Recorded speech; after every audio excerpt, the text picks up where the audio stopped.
100 वर्ष की आयु। सुखदेव जी महाराज वर्णन करते हैं, राजन इस प्रकार से भगवान और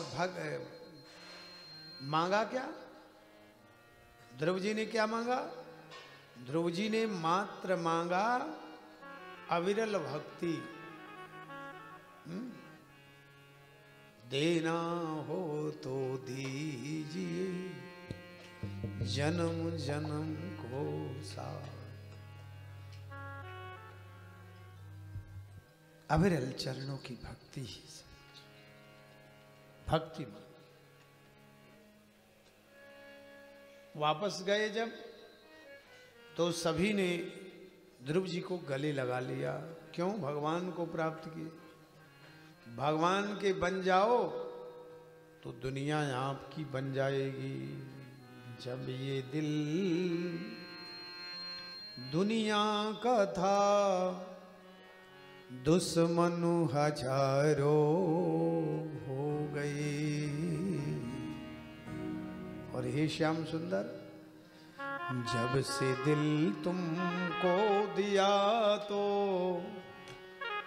सबके प्यारे हो गए। जब से दिल तुमको दिया तो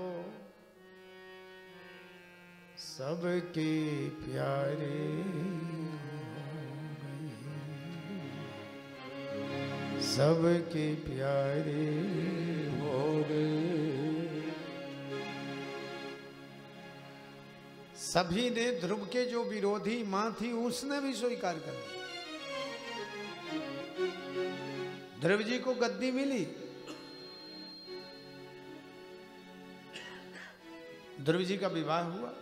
प्रजापतिम दुहितरम उपये में यदुत्तमः तस्य पत्नीं भ्रमीं नामो तत्पुत्रौ कल्पवत्सरौ।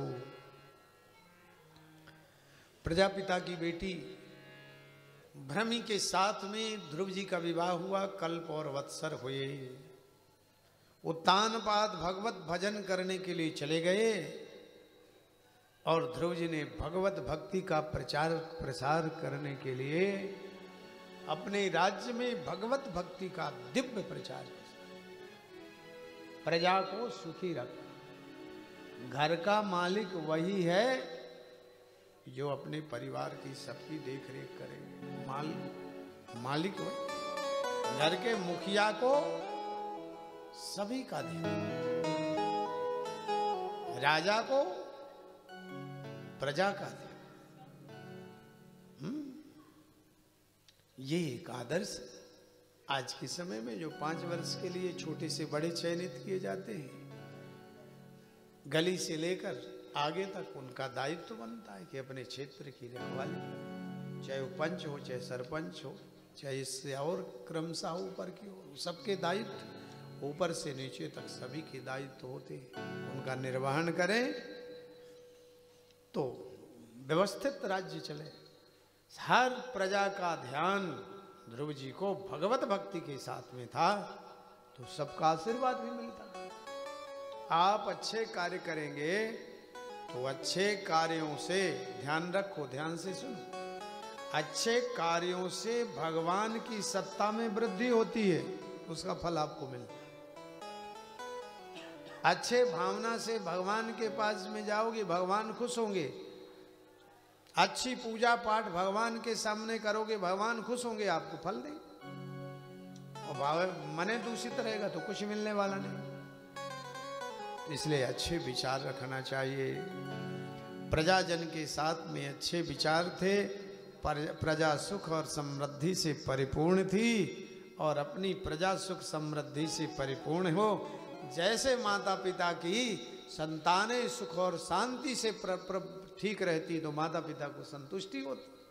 ऐसे सत्कर्म से जब हमारी प्रजा प्रसन्न और सुखी रहती है तो सभी को प्रसन्नता मिलती है। पूरा राज्य व्यवस्थित करने के बाद ध्रुव जी महाराज फिर घर नहीं रहे, अपने बेटे वत्सर को गद्दी सत्ता दे करके और वृंदावन आए।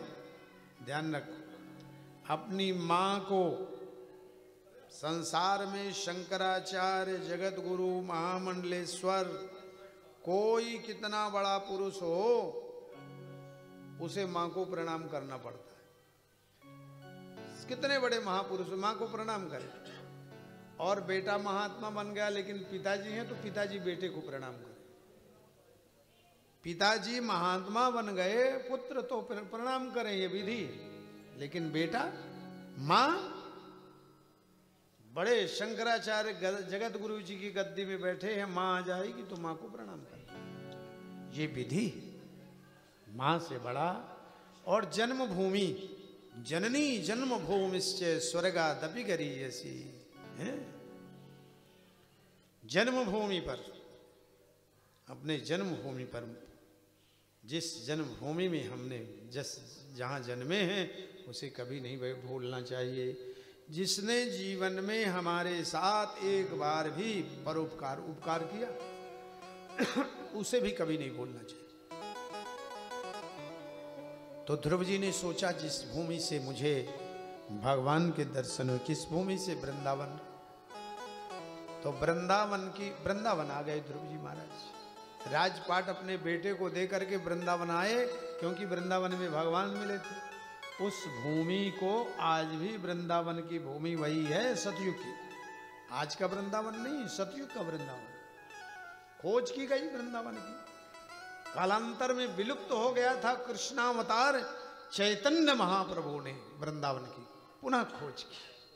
कृष्णावतार थे, उनके भाव भंगिमा लीलाओं के कारण भक्तों ने वृंदावन की खोज कर ली प्रत्यक्ष रूप से। तो वही वृंदावन, उसी वृंदावन में आकर के ध्रुव जी महाराज ने अपने आप को धन्य किया है। फिर यहाँ से बाद ध्रुव जी महाराज सीधे बद्रीनाथ पहुँच गए। बद्रीनाथ में जाने के बाद, क्योंकि भगवान बद्रीनाथ में सदैव विराजमान, सदैव ममाश्रमम यदि भगवान ने कहा तो बद्रीनाथ। सभी तीर्थ अपने आप में किसी का कोपड़ छोट कहत अपराधु, लेकिन बद्रीनाथ तो बद्रीनाथ।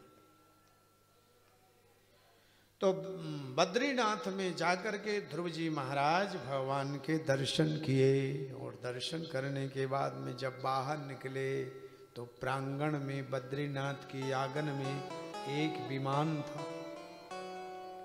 ध्रुव जी समझ गए, ये तो विमान भगवान का है। श्रीमद् भगवत विमानाय नमः, इस मंत्र से विमान की पूजा की, प्रणाम किया। एक देवी खड़ी थी वहां। ध्रुव जी ने पूछा, मां आपका परिचय हम जानेंगे क्या, कौन है? सजल नेत्रों से वो देवी बोलती है, मैं मृत्यु हूं, मृत्यु देवी मुझे कहती। तो ध्रुव जी ने कहा, मेरा समय आया इसलिए आप आए हैं? कहा नहीं, आपका समय, आपको तो सदैव चलना, लेकिन आपको लेने नहीं, आप से लेने आई हूं। क्या?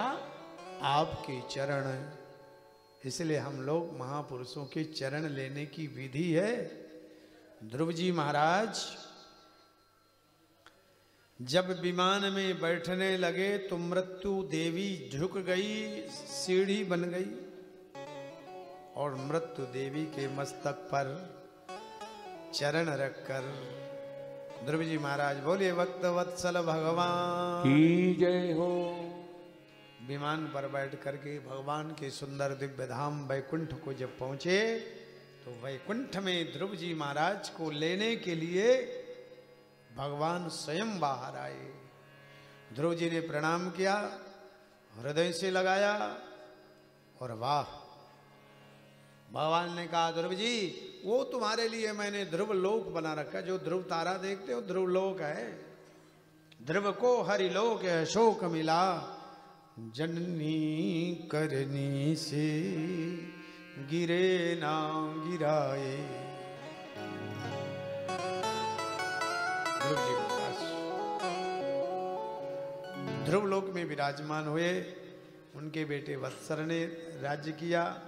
फिर अंग का प्रताप, समय आया, फिर अंग के बाद में भगवान बेन का समय आया। बेन के शरीर से भगवान, बोलिए पृथु भगवान की जय।